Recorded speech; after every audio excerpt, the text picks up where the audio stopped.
Samantala, naglabas na ng pahayag si Pangulong Bongbong Marcos tungkol sa mga pagbabanta ni Vice President Sara Duterte. Atin pong panoorin ang video na ito, nakapapasok lamang mula sa Malacanang. Nakakabahala ang mga pahayag na narinig natin nitong mga nakarang araw. Nandyan ang walang pakundangang pagmumura at ang pagbabanta ng planong ipapatay ang ilan sa atin. Kung ganun na lang kadali ang pagplano sa pagpatay ng isang presidente, paano pa kaya ang mga pangkaraniwan na mamamayan?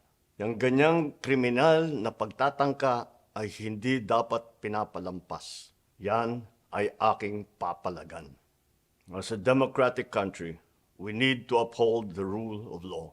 Ako, bilang pinuno ng Executive Department at lahat ng mga nanunungkulan sa pamahalaan ay may sinumpaang tungkulin na tutup din at pangangalagaan ang konstitusyon at ang ating mga batas. Kaya hindi tama ang pagpigil sa mga halal ng bayan sa paghahanap ng katotohanan. Hindi na sanang hahantong sa ganitong drama kung sasakodin lamang ang mga lehitimong katanungan sa Senado at sa House of Representatives. Ang katotohanan ay hindi dapat itokhang. Tapos na sana ang usapang ito kung tutuparin lamang ang sinumpaang panata na bilang lingkod bayan ay magsabi ng totoo at hindi hahadlangan. Imbis na diretsahang sagot, nililihis pa sa kwentong chicheria.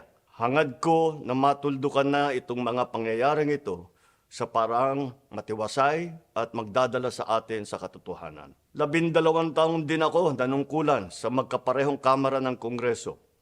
Batid ko ang kapangyarihan iginawad sa kanila ng taong bayan at ng ating konstitusyon. Dahil dito, iginagalang ko ang kanilang gawain bilang isang independenteng sangay ng ating republika. Kahit ang buong executive branch, lahat ng mga ahensya ay hindi nakakaligtas at parating sumasailalim sa kanilang masusing pagsusuri. Bilang isang bansa, marami tayong mga paghamon na dapat harapin at mga suliraning dapat bigyan ng lunas. Sa kabila ng mga pambabatikos, nakatuon ang aking pansin sa pamamahala.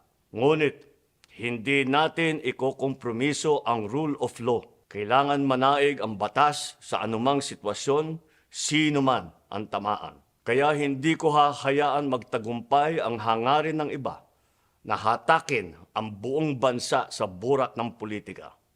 Igalang natin ang proseso. Tuparin natin ang batas. Alalahanin natin ang mandato na pinagkatiwala sa atin ng milyon-milyon na Pilipino. Magtrabaho po tayo sa ikauunlad ng Republika ng Pilipinas at para matamo ang bagong Pilipinas.